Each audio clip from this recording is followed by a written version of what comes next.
Bueno, muy buenas tardes a todos y a todas. Vamos a iniciar con la presentación del libro Resonancias de un golpe, Chile 50 años, editado por Gilberto Aranda, profesor de la casa, y Misael Arturo López, que está conectado a la distancia, a quien saludamos. Y en esta ocasión contamos con dos comentaristas de lujo, como es Gabriel Gaspar, ex subsecretario de Defensa, ex embajador en Cuba y en Colombia, y además amplio conocedor de la realidad latinoamericana y chilena, y Alejandro San Francisco, profesor de la Universidad de San Sebastián y de la Universidad Católica, que además ampliamente reconoció por su trabajo historiográfico y por también su análisis latinoamericano y nacional. Así que, si les parece, iniciamos con Gabriel Gaspar y después el turno de Alejandro San Francisco. Perfecto, bueno, muchas gracias, Paz, directora, Alejandro y Gilberto, autor, revisor.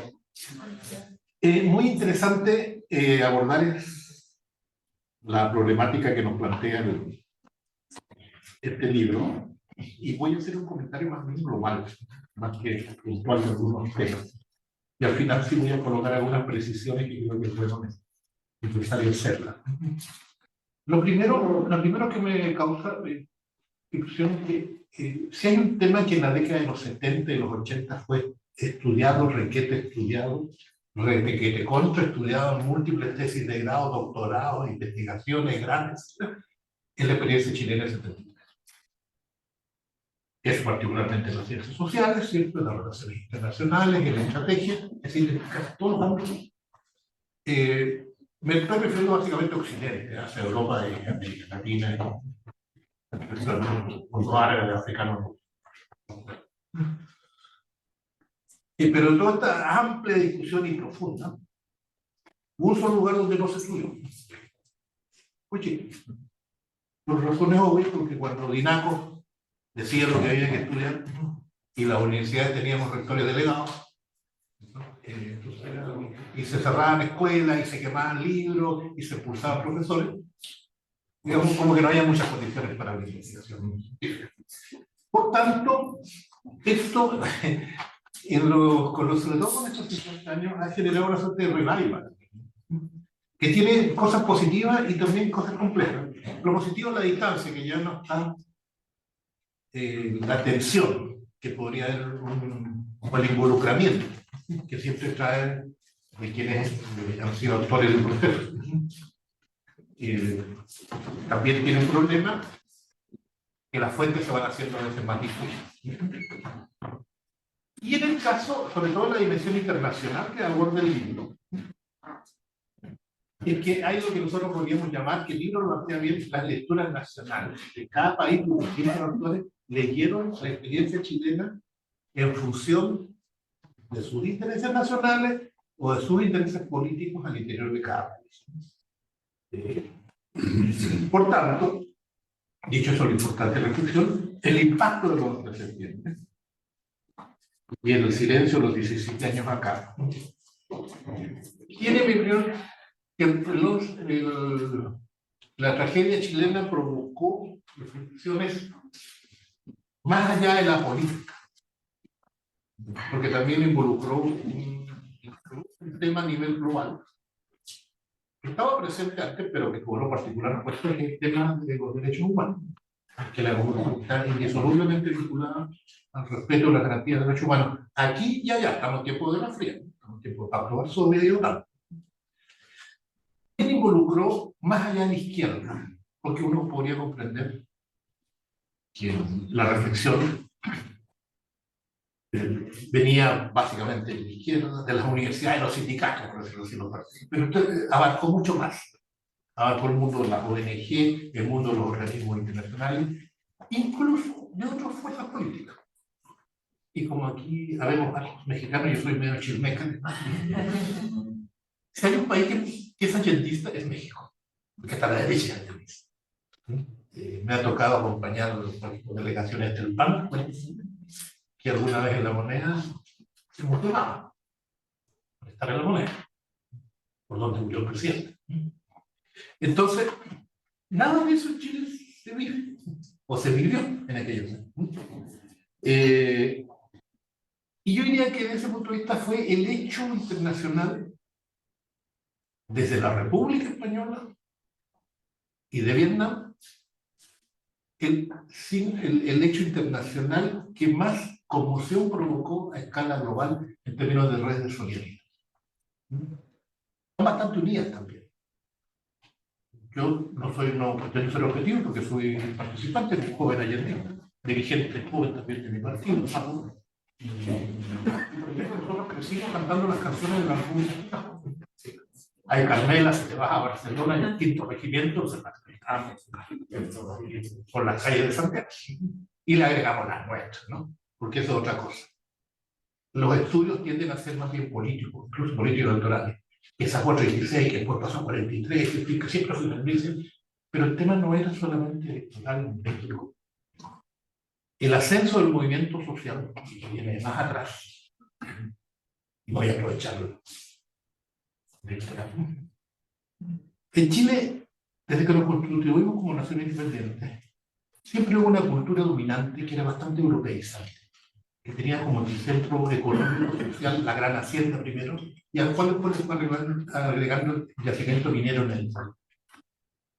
Pero siempre la percepción de la cultura dominante es que Chile era un país, como se ratificó después en tiempo de Jaime Guzmán y Dinaco, un país que estaba mal ubicado en el mapa, ¿no? Chile debía estar como en Europa, y Chile una casa, una buena casa en un mal barrio, como un canciller de la dictadura. Es una excelente tesis para aislarse. O sea, si no, pregúntenle a los racistas sudafricanos cómo les fue con esa tesis. Entonces, esa cultura europeizante que discriminaba lo criollo y lo mestizo y lo autóctono, que rehusaba, lo repudiaba, se expresó desde el folclore hasta la ropa y, por supuesto, hasta las concepciones oficiales de la cultura. Por tanto, el ascenso del movimiento social y cultural fue más allá de lo político electoral. Expresión de ello es que una contracultura que rescató exactamente lo contrario. Que Chile somos más que los dueños de la hacienda. Que Chile somos los trabajadores, somos los campesinos, que nos vestimos con poncho. Los jóvenes estudiantes de aquella época nos usábamos poncho, estábamos pelo largo. No andábamos ordenaditos y disciplinados, sino que, ¿cómo se llama? Rescataban nuestras raíces criollas y populares. Y de ahí viene Violeta, y de ahí viene Neruda, y de ahí viene Inti, y viene Víctor, etc. Y eso traspasa, es más allá de lo político. Quien solo ve números o papeles hoy día, o estadísticas, olvida este movimiento social cultural que apuntaba a lo que Gramsci diría de hegemonía cultural, que penetra muy fuertemente más allá de la izquierda, yo diría buena parte de lo que en aquel momento podríamos llamar el mundo social cristiano. Y por supuesto que avasallador en el mundo universitario se refleja en la reforma universitaria de los años 60. Entonces, eso explica que también que la solidaridad con Chile fue más allá de la Guerra Fría. O sea, no se quedó, no solidarizó con Allende y su tragedia, no solidarizó solamente el campo socialista, sino que buena parte del mundo occidental, la Internacional Socialista, la Internacional Demócrata Cristiana, e incluso al final los liberales y buena parte del mundo de la intelectualidad y los medios de Estados Unidos. ¿Para qué decir de América Latina? Bueno, en América Latina estábamos un poquito rodeados de dictaduras en aquella época, para la excepción de México, Venezuela y Costa Rica. En el resto teníamos distintas formas de gobiernos autoritarios, con gran injerencia en las Fuerzas Armadas y la doctrina de contrainsurgencia. También la experiencia de 2000 días de Allende generó un impacto generacional que es poco estudiado.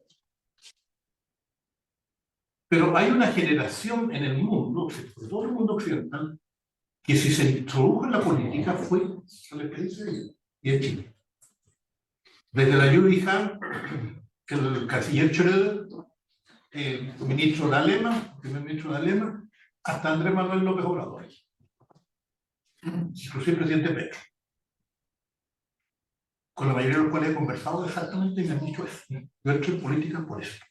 Andrés Manuel, el señor presidente, perdón, me dijo alguna vez que cuando vino a Chile, la primera vez cuando era tan niño, yo entré a la universidad en México a comienzos de septiembre y el 11 fue el golpe. Entonces ahí me di cuenta, ¿cómo se llama? Se desprovincializó el sol, venía de Campeche, del estado del sur.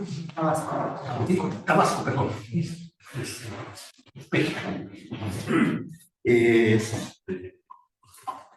Y ahí eso lo toca bien el libro. Yo daría una referencia, creo que hay que buscar más, que el rol del Partido Radical chileno en la Internacional Socialista. La mayoría de los líderes radicales que estuvieron presos en Dawson, en fin, cuando salieron, se fueron primero a Venezuela, donde Carlos Andrés, y después a México, y ahí trabajaron con el PRI. Y formaron el ala latinoamericana en la internacional y se metieron fuertemente en Europa y provocaron allí una influencia muy positiva y muy poco reconocida. Otro impacto de la solidaridad con Chile tiene que ver con lo que de allí se deduce la renovación socialista, que es la crítica al socialismo real. Hay unas partes en el libro, así que no en el libro, en otra introducción, que a los chilenos nos gustaba leer, encontramos que era ordenadita, se decían las cosas, pero muy aburrida, aparte de otras características que tenía. Entonces no era nuestro paradigma. Había muchos paradigmas porque los chilenos llegamos a todas partes y nos empapamos cada uno de lo que veía Spain. Los chilenos que llegaron a Cuba eran partidarios de los balazos, los que llegaron ¿cómo se llama? A Italia eran culturalistas, hablaban de contexto histórico, ¿cierto? Entonces no hay, como se llama, yo diría, un centro ecuménico central. Y también hay que nombrarlo, en el libro no se menciona, eso sí, que otra influencia que una parte importante de la solidaridad internacional apuntó a lo que siempre se ha señalado que el problema de la fuerza y a la construcción de la fuerza. O, dicho en palabras prohibidas de los años 80, a la rebelión popular de masas. Y también la solidaridad se expresó en Chile en la formación de fuerzas paramilitares, incluso más allá de paramilitares. Porque el plan armado del Partido Comunista en aquella época, cuando estaba en esa época, era la formación de oficiales regulares, no guerrilleros, sino oficiales de 4 o 5 años en la escuela matriz, muchos de ellos con experiencia de guerra real, en los distintos capítulos de la Guerra Fría, de lo que se conoce, digamos, de otro tema para otra investigación, pero claramente en las guerras centroamericanas de los años 80, ahí estuvieron muchos de los comandantes que después se vinieron de Chile. Eso es parte de la influencia internacional. Sin embargo, los autores lo tiran en una sola frase que merecería más ampliación, si me permiten, me perdonan, que es que está poco desarrollada en esa experiencia la autocrítica, los errores que se cometieron. Y yo parto diciendo que aquí no hay una verdad única. En Chile. Es imposible. Por lo menos mientras estemos vivos los que estábamos en aquella época. Porque para un sector de chilenos, Chile era un país donde estaba lleno de guerrilleros tupamaros, comunistas, cubanos, montoneros, sandinistas, ¿cierto? Y que estaban esperando esto para hacer de Chile una segunda Cuba y instaurar aquí una versión que yo decía, cómo transformar jamás la izquierda chilena de aquella época en un partido único. Están locos, no tienen ni idea de lo que pasaba.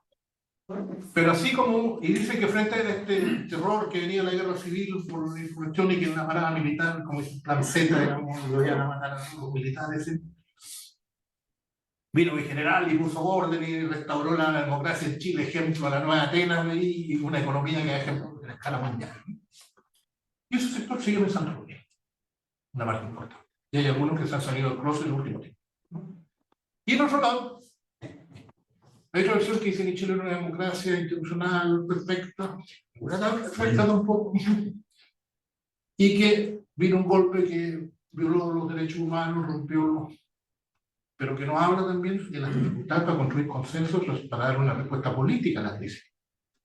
Entonces, la autocrítica, y entre esas dos versiones no hay acuerdo. Y los chilenos, cuando empezamos la transición, sabíamos que para el pasado reciente no teníamos acuerdos, pero sí teníamos un acuerdo en el presente. No queríamos una nueva guerra civil.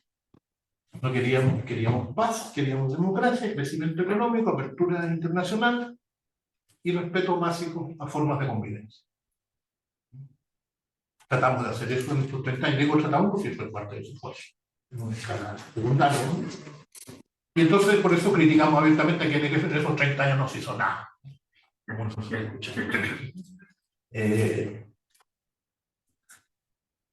La principal lección que sacamos de William Ford es que grandes cambios requieren de grandes mayorías. Y no es posible, y eso requiere de una hegemonía política y cultural más allá de lo electoral, más allá de lo puramente partidario, es decir, que construyamos consensos de cómo convivir.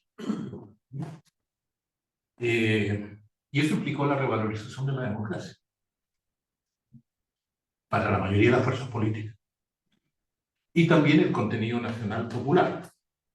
Esto está, como dice aquí, es lo infradebatido, como dice. Nos señalan que son los errores que cometió, o sea, que el problema es la unidad en la izquierda. Porque nosotros sufrimos una derrota militar, obvio. Pero antes de una derrota militar, yo sufrí una derrota política. Y principalmente sufrimos porque estábamos divididos. Porque hay un sector que planteaba que había que seguir avanzando, profundizar más allá del programa, y era casi mítico. Digámoslo, esos sectores estaban fuera de la Unidad Popular, el MIR, y también había sectores dentro de la Unidad Popular que se colocaron en estos testigos. Y otro sector que se planteaba por una amplia alianza que consolidara con las características propias de Chile en todo el proceso, que era la política que desarrollaba sobre todo el presidente ayer. Finalmente,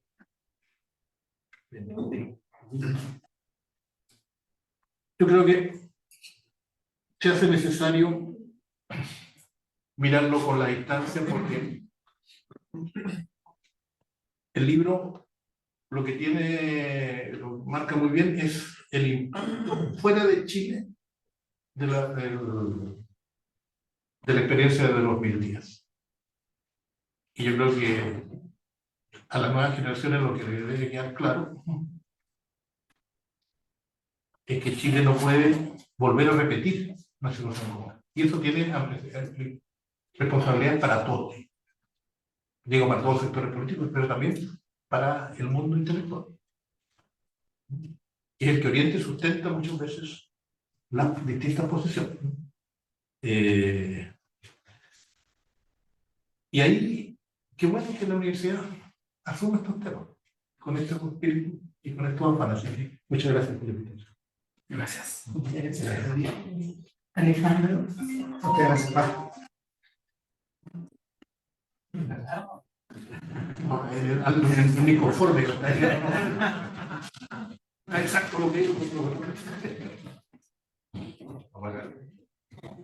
Muchas gracias a todos ustedes por estar acá, a Gilberto y a Misael por la invitación, a Gabriel por su presentación y sus palabras. Yo creo que el libro que tenemos entre manos, Chile 50 años, Resonancia de un golpe, tiene en primer lugar dos características positivas que me gustaría señalar. La primera es que logra instalar los 50 años como una bisagra. Muchos han discutido en las últimas semanas si lo que hay que discutir es la unidad popular o lo que hay que discutir es la dictadura. Yo creo que es un debate ocioso. El 11 de septiembre tiene hacia atrás y tiene hacia adelante. No hay ninguna razón para decir, oye, yo de aquí hacia atrás solamente de aquí hacia adelante. Y este libro es una bisagra, y en ese sentido, el que quiere aproximarse más hacia lo que fue la experiencia de la unidad popular o hacia lo que fueron las consecuencias del 11 de septiembre, tiene aquí información valiosa. Y lo segundo, que también es una bisagra que está en el título, dice Chile 50 años, o sea, Chile, pero luego dice Resonancia de un golpe. De esta manera, cuando uno se adentra a las lecturas, aparece Chile con esta fórmula que habitualmente nos gusta a los chilenos, de mirarnos el ombligo, de mirar lo que pasa entre la cordillera y el mar, entre el desierto y el sur, pero aparece las resonancias internacionales, cómo fuimos percibidos, acogidos como país en esos años, entre 1970 y 1990, por cerrar. Creo que esos son los dos valores genéricos grandes que yo le asignaría al libro para comenzar. Luego es un libro que es plural en los temas. Uno se podría concentrar en las relaciones internacionales, aparece bastante en España, Estados Unidos, se podría consolidar en el exilio, que es un tema importante, y la recepción que hubo de chilenos en el exterior, pero la verdad es que cruzando artículos y al interior de los artículos hay temas que son propiamente políticos, de lucha por el poder,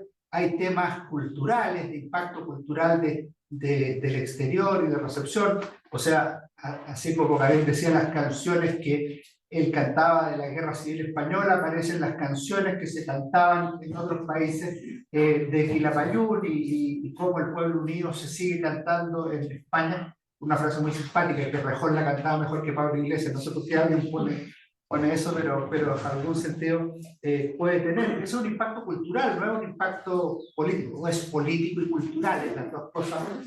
A la vez está la expresión de la solidaridad, que incluso está trabajado en uno de los últimos artículos de una manera que podríamos decir semántica. ¿Quiénes usan el concepto solidaridad que lo ocupan de una manera más o menos amplia en distintos contextos y lugares del mundo? Está el tema de los derechos humanos, por cierto, y hay otros temas que aparecen un poco más despreciados, los temas económicos aparecen solo lateralmente y algunos más. Es decir, es un libro plural en los temas. Llama la atención, Gabriel lo comentó parcialmente, el impacto tremendo que tuvo el 11 de septiembre en Chile, en el mundo, perdón. Yo tenía la posibilidad de vivir fuera de Chile y a uno lo impresiona. Lo impresiona porque dictaduras militares hubo muchas en el mundo, gobiernos buenos, regulares y malos hubo muchos en el mundo, y otros regímenes ha habido diversos en el mundo. El impacto de Chile es mucho más grande. Podría ser solo comparable al de la Revolución Cubana en un distinto sentido, ¿no? Los grandes centros de estudio de América Latina que hay en Inglaterra, en Francia, en España, en Estados Unidos, muchos se crearon inmediatamente después de la Revolución Cubana. Cuando dice, oye, algo está pasando en ese continente, se crean los centros de estudio de América Latina. Cuando se ocurre el 11 de septiembre en Chile, bueno, pasa algo similar. Para las explicaciones del 11 de septiembre, el artículo final, precisamente el de los dos editores, dice que una de las explicaciones más habituales es la tradición civilista chilena. O sea, es como decir, mira, puede pasar esto del golpe de Estado en este país, en este país, en este país, pero en Chile no, que es más o menos la explicación que viene del mito del excepcionalismo chileno. Y algo de eso hay. Sin embargo, me parece que el tema debe verse de una manera más compleja. Entre otras cosas porque el mito del excepcionalismo admite excepciones, valga la paradoja. O sea, la guerra civil del 91, que fue bastante más dramática que otras guerras civiles en América Latina en la misma época, no fecha, pero época, o los golpes militares del 24-25 hasta el 32, que es algo general en Europa y en América Latina, no exclusivamente en América Latina, o sea, las dictaduras por sobre los regímenes liberales parlamentarios, es algo que está presente. Y por ende, el año 73 está en esa misma línea. Alguien podría decir, no, porque el año 73 obedece a otra lógica, que es la lógica de la Guerra Fría, o la lógica del antipopulismo, o la lógica... Puede ser, pero si uno mira los factores nacionales de la crisis, qué sé yo, la polarización, la crisis institucional, la discordia constitucional, la presencia de los militares en los gabinetes, los llamados a los militares a definir el conflicto político, eso está presente en 1891, 1924-25 y en 1972-73. Entonces, yo creo que hay una razón chilena que no es necesariamente una razón que está presente en otros lados.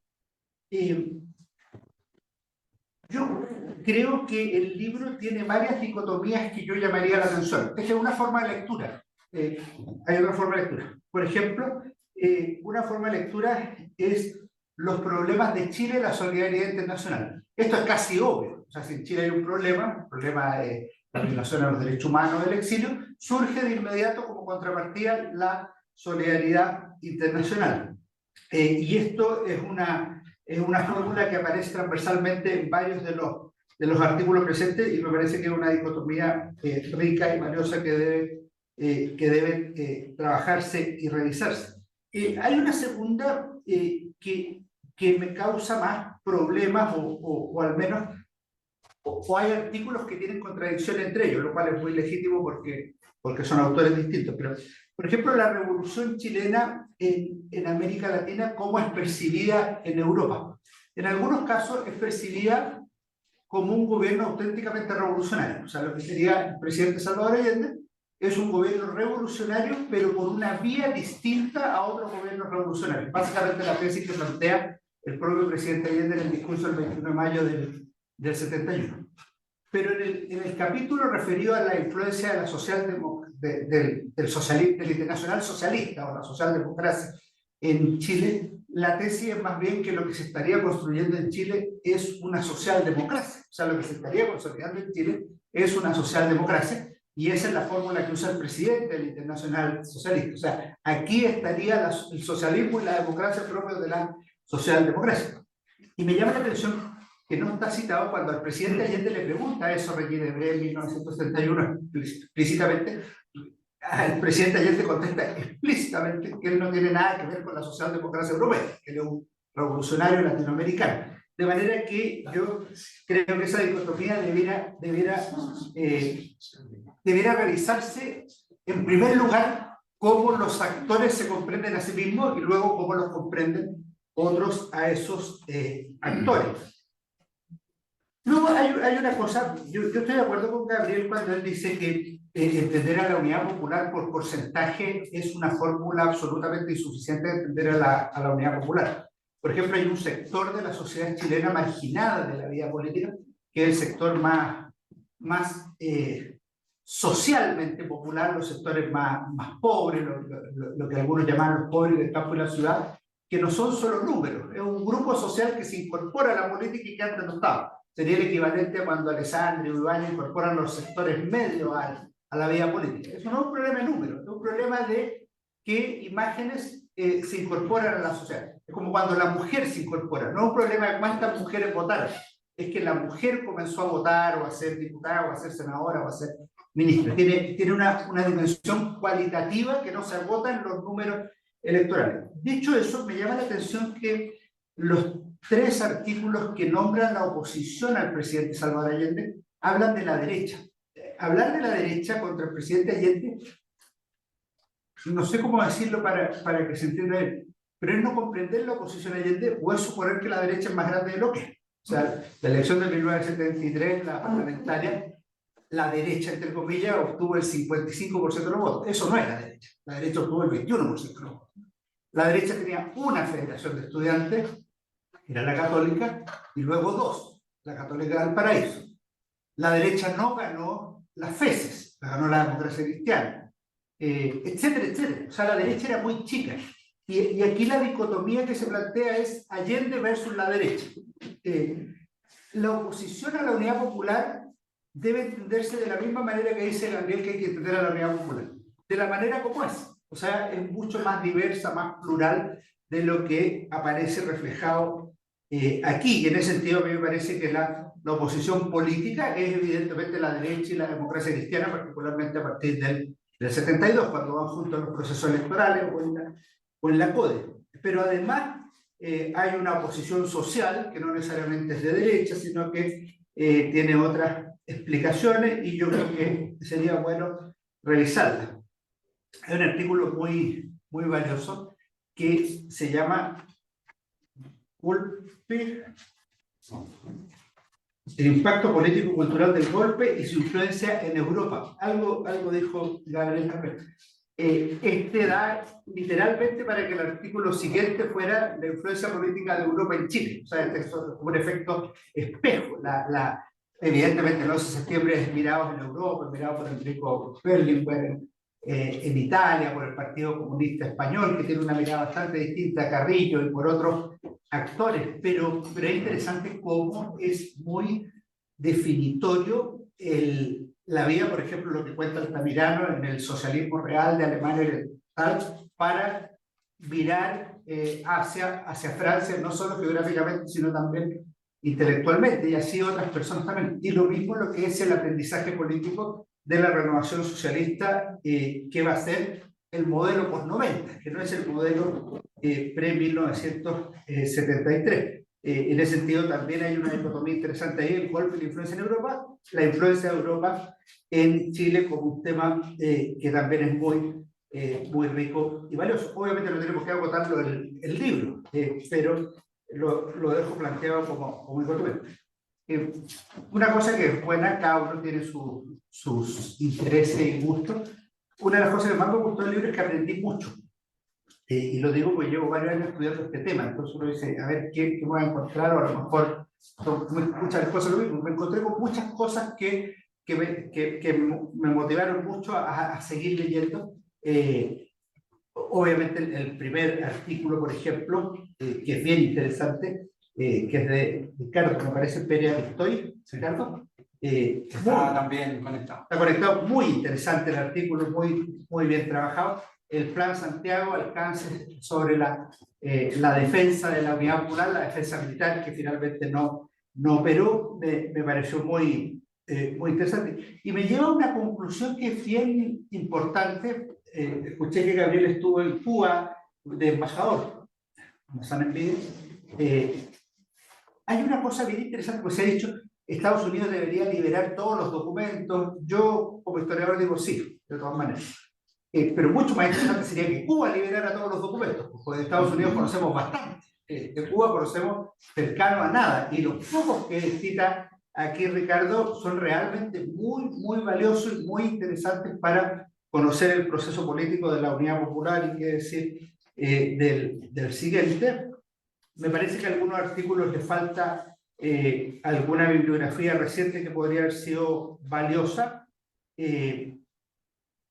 Y una cosa que me llama la atención, hay una tesis del presidente Allende que a nadie le interesa y yo la encuentro fascinante. El presidente Allende cuando él asumió el 3 de noviembre del 70, su primer discurso público masivo, lo que son las cosas, fue el 5 de noviembre en el Estadio Nacional, apareció el de don Patricio Aylwin en 1990. Y en ese discurso él explicó por qué era viable la vía chilena al socialismo. Y lo explica citando a Engels. Y dice por qué es viable la vía chilena al socialismo. Yo creo que eso merece un trato para ver si las vías son posibles. Esto a propósito del artículo que trata las explicaciones soviéticas sobre por qué fracasó la vía chilena al socialismo. Pero creo que el tema se simplifica si uno lee la explicación de Allende. La explicación de Allende, según Engels, no según él, es que la vía chilena al socialismo, o el paso de la vieja sociedad a la nueva sociedad, es posible en aquellos lugares donde la mayoría del órgano representativo y la inmensa mayoría de la sociedad es partidario de los cambios de la vieja sociedad a la nueva sociedad. Y ese fue el talón de Aquiles del proceso, que lo dijo Gabriel en algún sentido. O sea, para hacer procesos de cambio relevantes históricamente, o se hacen por la fuerza, o se hacen con mayorías relativamente contundentes. Y en la línea que plantea el presidente Allende el 5 de noviembre, hay una contradicción interna que no logra ser salvada en los 3 años de la Unidad Popular. Sin duda ese es un factor. Yo creo que los problemas históricos complejos, ciertamente esos 20 años de la historia de Chile y sus relaciones con el mundo lo son, requieren explicaciones pluricausales, y cualquier cosa que sea reduccionista va a tender a encerecernos más que a facilitarnos la comprensión. Gracias. Muchas gracias. Gracias, ¿me puedes prestar el libro? Bueno, muchas gracias Gabriel, muchas gracias Alejandro, muchas gracias a todos y todas por venir, hacerse un espacio en vuestra agenda para estar aquí. Quiero agradecer a los colegas, a las colegas del Instituto de Estudios Internacionales que interrumpieron su almuerzo para estar acá, pero también hay colegas de otros lugares, de la Universidad de Chile, el profesor López. Ciertamente también a gente que vino a Cancillería, quiero agradecerle, de la Tesorería General de la República, muchas gracias por estar aquí.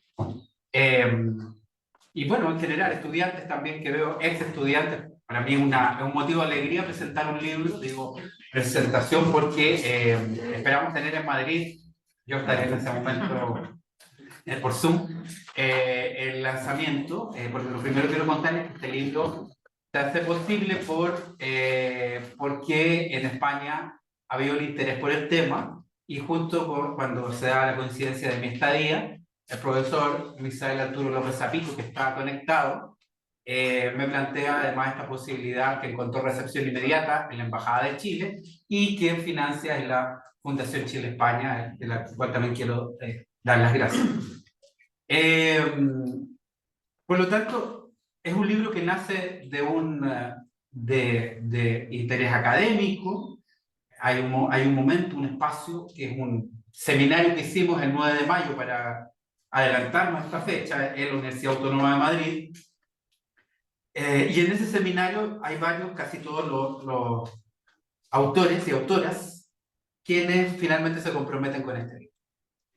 Y en ese sentido tengo que nombrar a Ricardo Pérez Aristóa, que no estuvo en ese seminario, pero que sí lo hemos invitado, a Luciana Facio, a Francisco Hélice de la Universidad de Oviedo, a Itziar Baño de Urquijo, Joan del Cázar de la Universidad de Valencia, a Fernando Camacho Padilla de la Universidad Autónoma de Madrid, Arturo López Levi, analista y académico cubano-americano, y a los autores Arturo López Zapico de la Autónoma y quien habla, en ese momento el profesor visitante.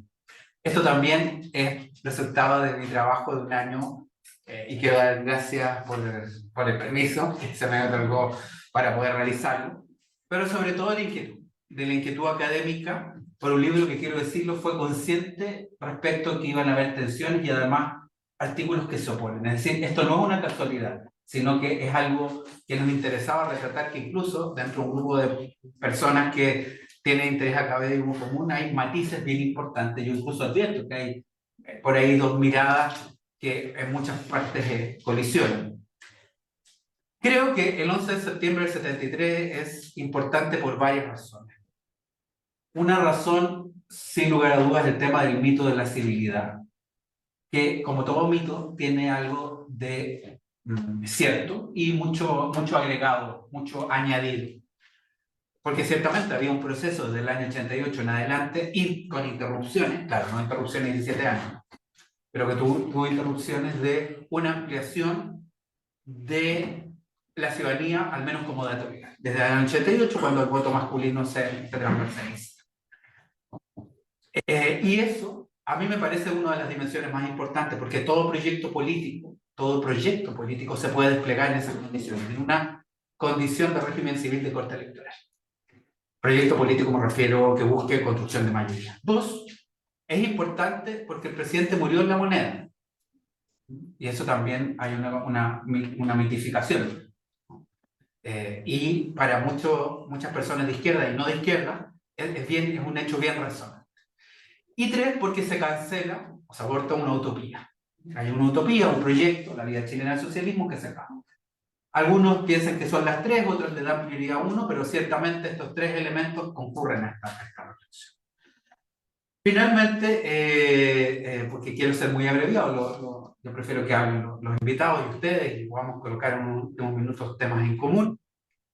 Finalmente, tal vez expresar que hace unas semanas atrás estuvimos hablando con Daniel Mansuy, invitado por el profesor Dockenbach, donde precisamente se tomó el tema de cómo mirar, ¿no? Si como un revolucionario completo o un socialdemócrata. Una de las profesoras invitados dijo que se podía pensar a este personaje que fue el presidente Allende como también con rasgos socialdemócratas. A pesar de que él efectivamente lo desdeñaba, eso no cabe ninguna duda, y se sentía, y lo que básicamente se exporta es la idea de la revolución radical, solo que por una vía distinta a la cubana, o a la de octubre del 17, etc. Lo que quiero decir es que, tal como se dice, las fuentes las contrastamos, las miramos, y ciertamente una cosa es cómo se ven a sí mismos los actores, otro es cómo lo ven los demás, y probablemente tenemos que pensar y tensionar ambas visiones para llegar a otra conclusión. Creo que si se le pregunta a los protagonistas, y en general la fuente nos va a decir que es un revolucionario radical. Luego, el eurocomunismo y sus genealogistas advierten de que, aunque no está en la genealogía precisa, sí constituye la experiencia chilena un insumo para aquella experiencia posterior.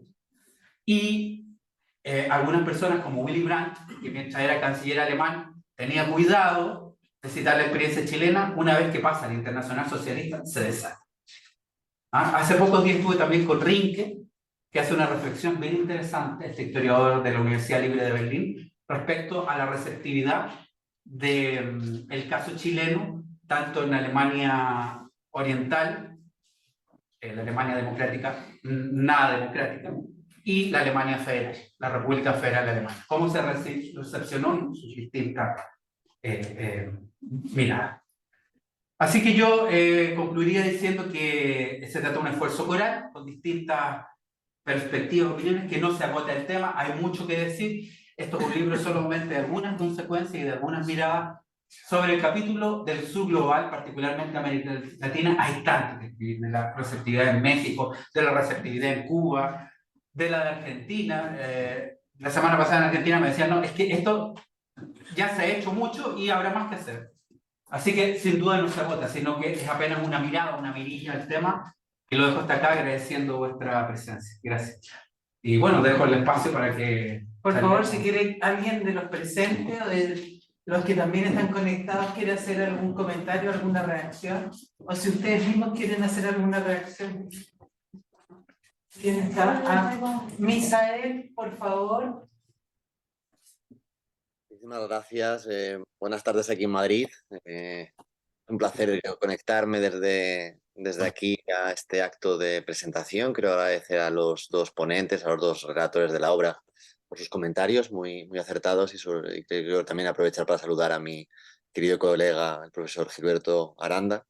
Te echamos de menos en el departamento, pero lógicamente sabemos que allí también estás bien en el instituto.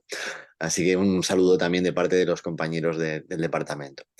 Bien, ahondando brevemente simplemente en las cuestiones planteadas por mi colega Gilberto Aranda, es cierto que cuando se planteó la posibilidad de elaborar esta obra, un elemento que nos animó realmente era hacer una aportación modesta, lógicamente, dentro de nuestras posibilidades, pero que creíamos necesaria. Necesaria porque ciertamente, como ya se ha comentado por parte de los ponentes en esta presentación, en España el caso chileno, el golpe de Chile, sigue teniendo todavía un interés mayúsculo.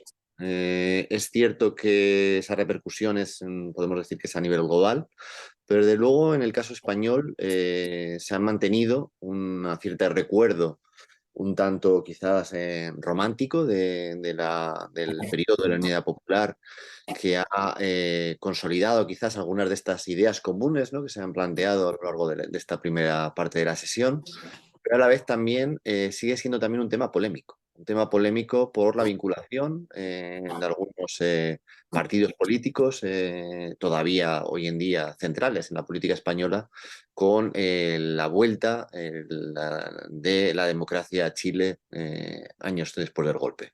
Y esa implicación, eso que en el libro el profesor Aranda y yo hablábamos de solidaridad, es un elemento que todavía se percibe hoy en día en los actos que han tenido la oportunidad de asistir durante este mes con respecto al golpe.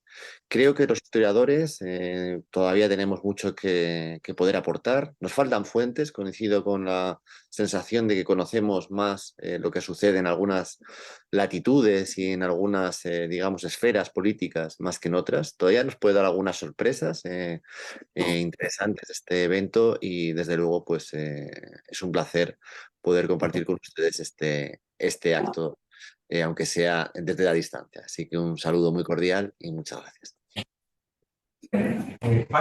Muy ligeramente, solo para agradecer que veo algunas personas conectadas desde España, desde Colombia y desde Alemania, así que mandarles un saludo también a quienes están desde Santiago y de otros lugares, es una gran alegría ver que están también en este mes. Eso, pasa. Muchas gracias. ¿Te parece si pasamos a Ricardo Pérez y para después reaccionar? Ricardo Pérez, por favor. Hola, buenas. ¿Se ve? Sí, sí. ¿Se escucha? Bueno, buenas tardes, ¿cómo están? Bueno, yo no me veo, pero quería agradecer las palabras a todos los presentadores y también, bueno, de la invitación del doctor Aranda. Y solamente quería rescatar lo que mencionó el profesor San Francisco, que es cierto que hay una deuda pendiente con respecto a la apertura de archivos, sobre todo en Cuba, aunque parcialmente se han dado acceso a alguna documentación. Y nada, quería agradecer también a don Gaspar, porque él cuando fue subsecretario, a mí él me autorizó para poder registrar algunos archivos de la Subsecretaría de Guerra dentro del marco de la investigación de las delegaciones chilenas que van a Cuba. Entonces, el momento de investigar las comisiones de servicio fue muy importante, ya que dentro de las fuentes militares, por lo general, hay una política de incineración de documentación y bueno, en los documentos que tienen las Fuerzas Armadas, aunque son muy precarios, de alguna manera se pueden develar algunas conexiones que no están muy visibilizadas en los trabajos historiográficos. Así que, bueno, agradecer a todos sus palabras y les envío un saludo cordial. Muchas gracias, Ricardo. Gabriel, ¿tú querías reaccionar? Sí, me fue un tema, pero creo que tiene importancia, que es los dos lados del mismo tema, uno más bonito que otro. La solidaridad, que es amplio, tiene una consecuencia, y es que el que solidariza le gustaría que lo que viene después de Pinochet sea compatible con su visión. O sea, en otras palabras, están delindando la injerencia. Y eso lo toca el tema. Y aquí se presentan los intereses nacionales. También eso tiene que ver con cómo cada uno leyó, por eso yo soy tan crítico a esas versiones universalizadas. Por ejemplo, para los italianos, para el Partido Comunista Italiano, PC de Berlinguer, la tragedia chilena significó la comprobación de que era necesario conformar un amplio bloque y compromiso histórico, como se dice, que construyese la hegemonía cultural y social, muy siguiendo a Gramsci. Y para eso había que hacer una alianza con la democracia cristiana. O sea, era funcional Chile a la política del partido. En cambio, para el partido francés, Marché, lo fundamental era la división que hubo entre socialistas y comunistas. Entonces había que fortalecer la unidad de la izquierda frente al gaullismo, porque eso le convenía a él. O sea, que en cada país había una lectura acorde, obviamente explicable, y también le hubiera gustado que la fórmula que vendría después de Pinochet fuera parecida a sus intereses, comprensible.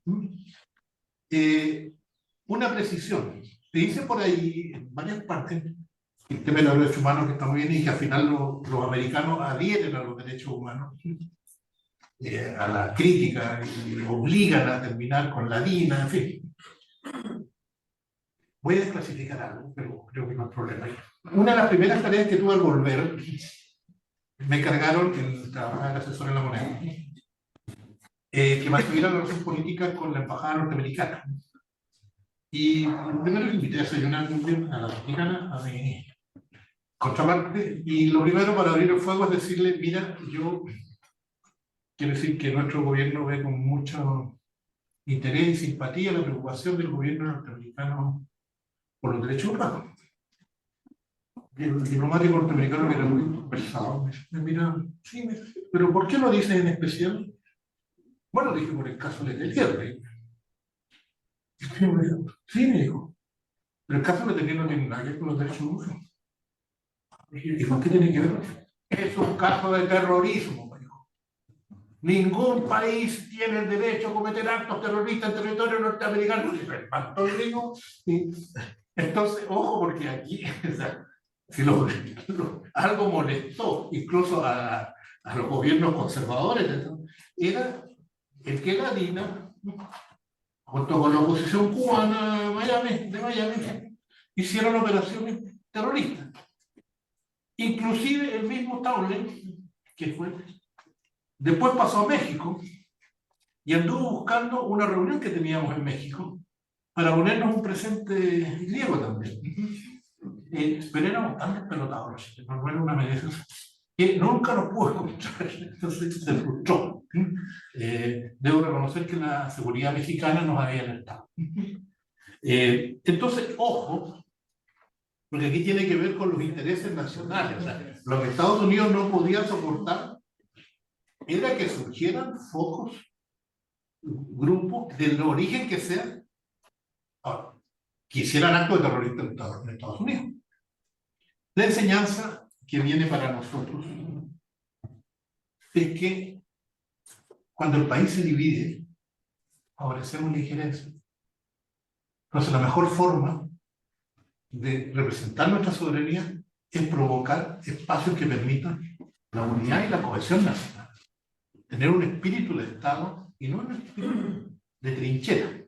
Por lo menos en lo que respecta a nuestra política exterior, nuestra política de defensa, son los ámbitos más estatales del Estado, ¿no? Los que me ha tocado trabajar. Y digo esto porque es muy cierto lo que dice Alejandro, no podemos decir que la Unidad Popular se enfrentó a la derecha, solamente. Enfrentó a la derecha, no, pero que perdió apoyo en esos 1000 días. ¿Por qué uno tiene que preguntarse por qué si en noviembre del 70 había la inmensa mayoría estaba de acuerdo con que gobernara la Unidad Popular? Algunos entusiastamente y otros diciendo, dejemos que estos muchachos gobiernen, total, me caen simpáticos. Parece que esto viene bien. Y 3 años después el país estaba dividido y ya no había 3 tercios, habían 2. Y lo que pasa es que un grupo decía, para seguir gobernando hay que echar a esto. O como dijo el general Lee, hay que terminar con el cáncer. Hay que expulsar. O sea, era ya la visión más profunda de la polarización. Esto tiene que ver, y termino con 2. Esta es una desclasificación. El silencio que tiene intelectual que provoca Dinacos y sus 17 años se refleja en Chile se leyó un poco a la producción intelectual. Tengo un amigo que hacía maldades con esto, que un intelectual brillante autodidacta que vivió en México, murió muy temprano, Antonio Cortés Tercio, como ustedes lo conocen, o lo leyeron. Y yo lo leía y un día me enojé, o sea, y lo llamé y le dije, oye, le dije, ha escrito una columna muy buena en el diario La Época de aquella época. Y le dije, podría haber colocado entre comillas la cita de Gramsci que te mandaste, porque me metió un párrafo de obra de Gramsci completa. Y en vez de se mandó la risa, me dijo, no aguanté, para ver quiénes reclaman. Eres el segundo. Todos los demás me han llamado para felicitarme, qué brillante, qué bueno, no han leído nada. Bueno, Cuba, que lo mencionó nuestro amigo Ricardo. Sí, ahí hay mucho, pero sobre yo creo que las fuentes también hay muchas fuentes, sobre todo hay que contrastar las fuentes. Pongo un ejemplo que En el exilio, si uno creyera todos los relatos que hacen de los que combatieron en la moneda, pues había un tremendo regimiento entre la moneda, pero la verdad es que había 2 pelotones. El cambio era eso. Así es que 2 pelotones de fusileros resisten mediodía un ataque combinado de jet de combate con rockets, un regimiento de artillería, un regimiento de blindados y un asalto de tropas especiales con 2 pelotones. Pregunto, ¿cómo se llama eso? Y la verdad es que murieron todos. Algunos murieron en combate y otros murieron asesinados después en Pudahuel, los que cayeron prisioneros o heridos. La influencia, y eso también tiene que ver con la injerencia, cuando el Partido Comunista decide formar los oficiales militares, y aquí nuestra influencia está publicado en varios libros, y eso que probablemente no se han leído por acá. En Cuba había muchos estudiantes de medicina, y menos de educación física, que fueron becados por los cubanos en tiempos de la Unión Popular.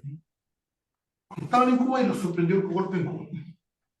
Cuando el Partido Comunista pasa a la política de la Rebelión Popular de Marzo, invita a la Jota a que abandonen sus estudios y se incorporen a la escuela militar. Esa invitación la hacen en La Habana. Con el tiempo yo viajaba de México, me movía, yo era parte de la solidaridad con Chile, de la parada, ¿no? Y me cuentan, y yo me entero y me cuentan. Y cuando les ofrezco de los cerca de 60 estudiantes, todos deciden irse a la escuela, abandonan medicina. Todo menos uno, no lo voy a mencionar.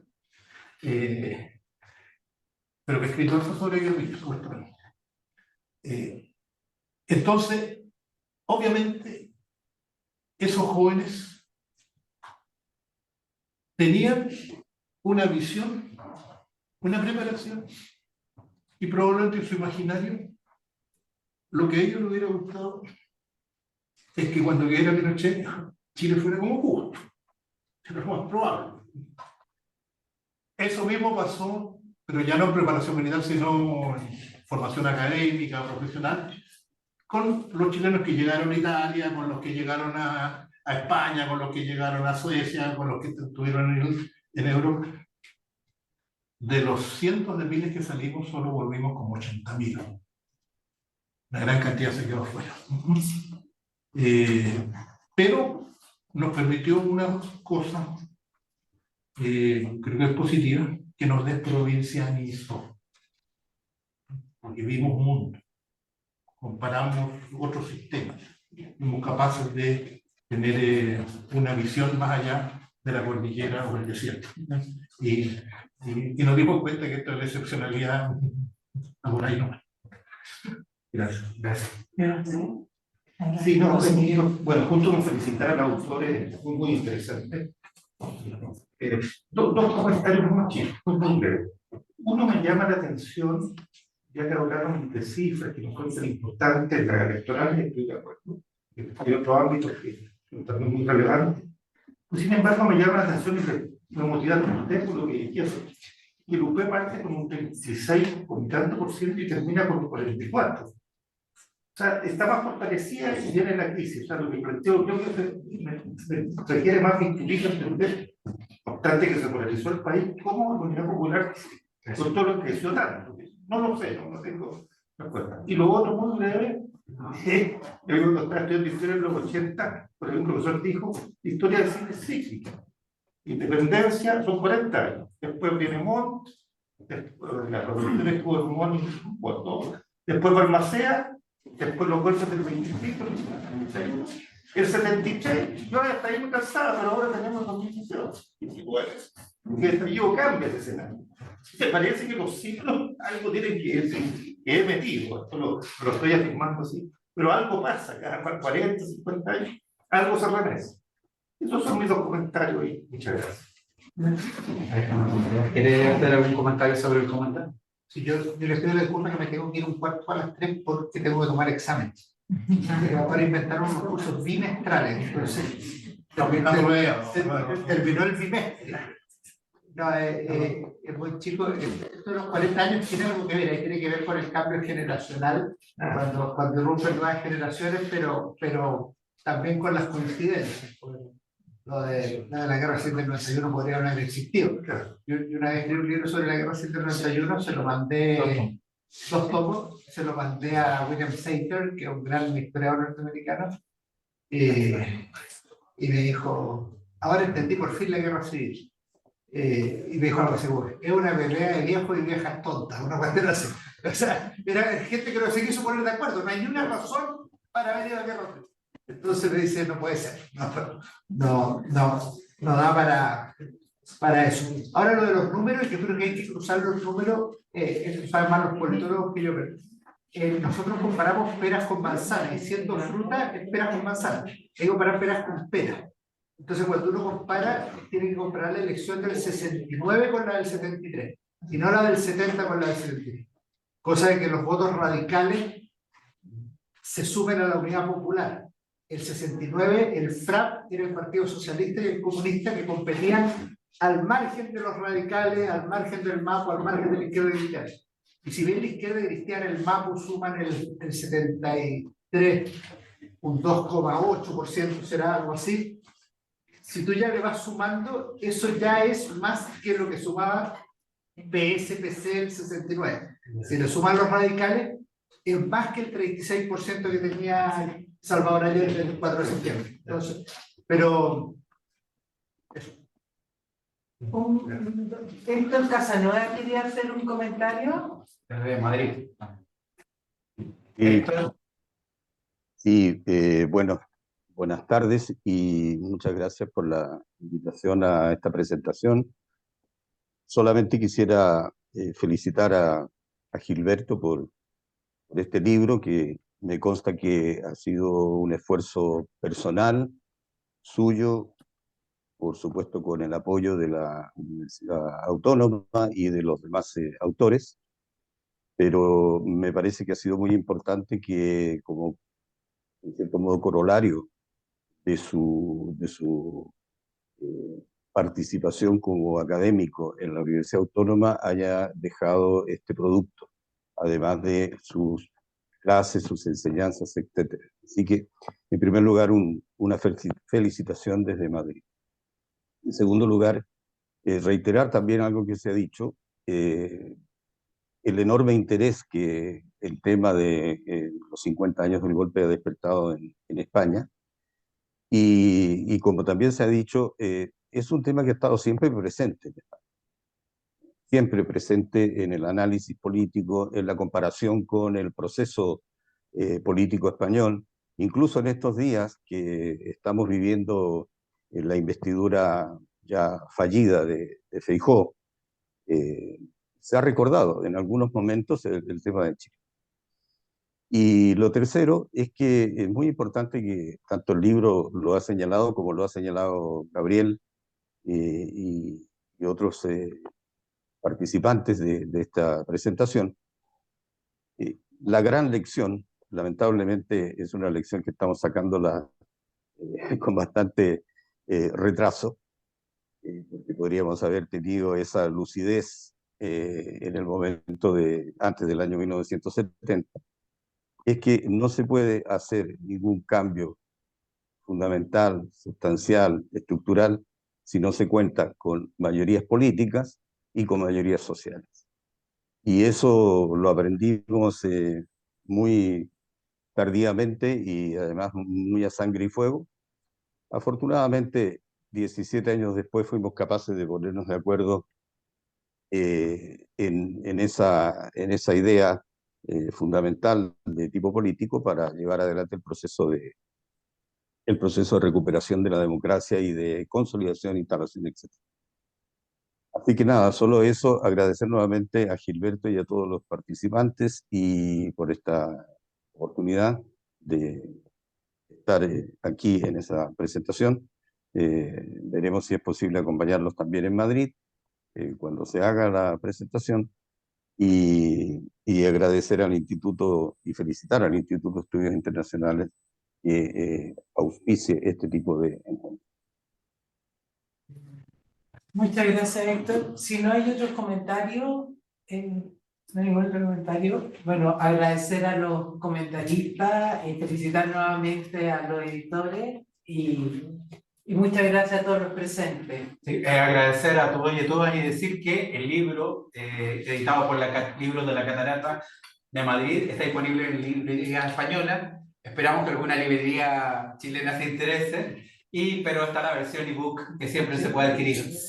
Muchas gracias y buenas tardes a todos y todas.